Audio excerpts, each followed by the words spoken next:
যমুনা টেলিভিশনের কুমিল্লা ব্যুরো প্রধান খোকন চৌধুরীকে হত্যার হুমকির প্রতিবাদে সমাবেশ করেছেন সাংবাদিকরা।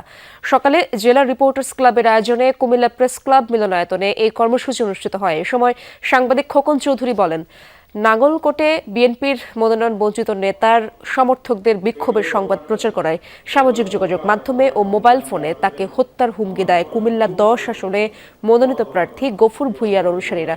এই ঘটনায় নাঙ্গলকোট থানায় একটি লিখিত অভিযোগও দায়ের করেন খোকন চৌধুরী। সমাবেশে বক্তারা বলেন, সকল প্রমাণসহ অভিযোগের 4 দিন পার হলেও পুলিশ কোনো ব্যবস্থা নেয়নি।